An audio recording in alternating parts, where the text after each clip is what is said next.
1970 के दशक में विश्व में एक ऐसे तानाशाह का आतंक था जिसने क्रूरता की सारी हदें तोड़ दी थी। उस तानाशाह का नाम था इदी अमीन और वो देश था युगांडा। जी नॉलेज स्टोरी आज आपके लिए उस क्रूर तानाशाह के क्रूर आतंक की कहानी लाया है, तो कहानी को अंत तक जरूर देखें और जो इस चैनल पर नए हैं वो चैनल को सब्सक्राइब जरूर कर ले। 25 जनवरी 1971 को युगांडा में सैनिक तख्ता पलट हुआ जिसमें मिल्टन ओबोटे को पद से हटाकर इदी अमीन देश के सर्वेसर्वा बन गए। इदी अमीन 6 फीट 4 इंच लंबे और 135 किलो वजनी थे। एक जमाने में वे हेवीवेट बॉक्सिंग चैंपियन रहे हुए थे। एक अनुमान के अनुसार उसके जो 8 साल का शासनकाल था उसमें लगभग 5 लाख लोग मारे गए थे। उसने सत्ता में आने के बाद सैन्य अधिकारियों की नियुक्ति की और सैनिक न्यायालयों का गठन किया। साथ ही जो राष्ट्रपति भवन था उसका नाम भी द कमांड पोस्ट कर दिया गया। उन्होंने एक खुफिया एजेंसी बनाई जिसका नाम था स्टेट रिसर्च ब्यूरो और इस एजेंसी का काम था विरोधियों को यातनाएं देना और उनको फांसी देना। हजारों लोगों को इस एजेंसी ने फांसी दी। इदी अमीन के शासनकाल में उनके विरोधी हजारों लोग गायब हो गए जिनको अमीन शासन ने क्रूरता से मार डाला था। इदी अमीन क्रूरता की सारी हदें तोड़ते हुए शासन कर रहा था। ये सनकी तानाशाह किसी की हत्या के बाद शव के साथ भी बर्बरता करता था। जून 1976 को जब एक विदेश सेवा के अधिकारी को गोली मारी गई तो उसके बाद उसकी आंखें निकालकर कंपाला के बाहर जंगल में फेंक दिया गया।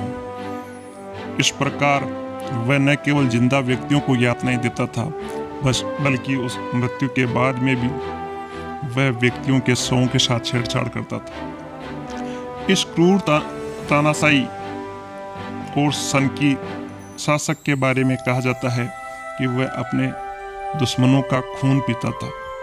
इदी अमीन काकवा जनजाति से आते थे और जिसमें आज भी मानव खून पीने की प्रथा है और वो कहा करता था कि मनुष्य का खून काफी नमकीन होता है और बड़ा अच्छा लगता है। अमीन ने अपने घर में रेफ्रिजरेटर में अपने दुश्मनों के शवों को रखना चालू कर दिया था और उसके घर में जो रेफ्रिजरेटर थे बड़े बड़े उसमें कई व्यक्तियों के सर पड़े रहते थे। इसके अलावा जो महिला उसको पसंद होती थी उसको ये सनकी तानाशाह उठवा लेता था और उसके प्रेमी या पति को बड़ी बेरहमी से मौत के घाट उतार देता था। उसके हरम में कम से कम 30 महिलाएं होती थी। 4 अगस्त 1972 को इस तानाशाह ने घोषणा की कि युगांडा में वर्षों से रह रहे 60,000 एशियाई 90 दिन के अंदर अंदर युगांडा छोड़ दे। जब उनसे इस घोषणा का कारण पूछा तो उन्होंने कहा कि उसके सपने में अल्लाह आए थे और उन्होंने उनको बाहर निकालने को कहा था। उसके बाद इन 60,000 लोगों का निर्दयी पलायन शुरू हुआ जिनको अपने साथ केवल 55 पाउंड पैसे ले जाने की अनुमति थी और साथ ही 250 किलो से ज़्यादा सामान वो अपने साथ नहीं ले जा सकते थे। इस आपदाफे में कई लोगों ने चोरी छुपे अपने पैसे बाहर भेजे। कई लोगों ने अपने मकान के लोन में बहुत सारे पैसे खड्डे खोद कर गाड़ दिए। कुछ लोगों ने इन 90 दिन में ऐशो आराम में पैसे खर्च किए। लेकिन ये तानाशाह की घोषणा के बाद सारा संसार उससे इस आदेश को पलटने की गुहार लगाई, लेकिन वह नहीं माना। भारत ने भी अपने एक विदेश सेवा के अधिकारी जिनका नाम था निरंजन देसाई को कंपाला भेजा, लेकिन वो भी मनाने में सफल नहीं हुए। इन 60,000 लोगों में से 29,000 लोगों ने ब्रिटेन में शरण ली तो 11,000 लोग भारत आए, जबकि 5,000 लोग कनाडा गए और बाकी लोग अलग अलग देशों में गए। आज ब्रिटेन में गए 29,000 लोग ब्रिटेन के विकास में महत्वपूर्ण योगदान दे रहे हैं। आलोचक उस समय की भारत की ढुलमुल विदेश नीति की आलोचनाएं भी करते हैं।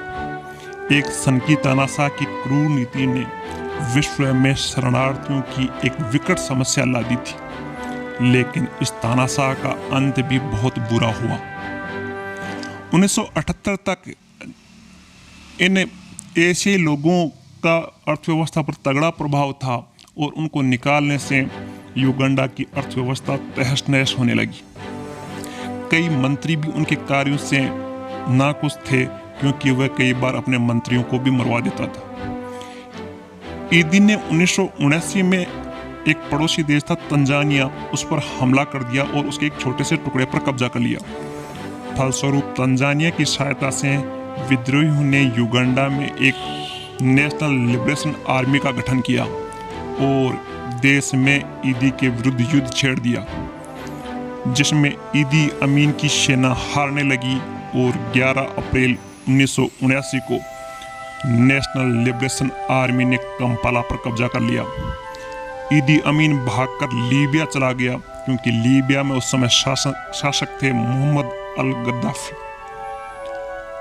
लेकिन वो वहां ज्यादा दिन नहीं रुके और वहां से चोरी छुपे 1980 में वो सऊदी अरब चला गया, जहां एक गुमनामी जिंदगी जीते हुए 20 जुलाई 2003 को इस क्रूर तानाशाह का अंत हो गया।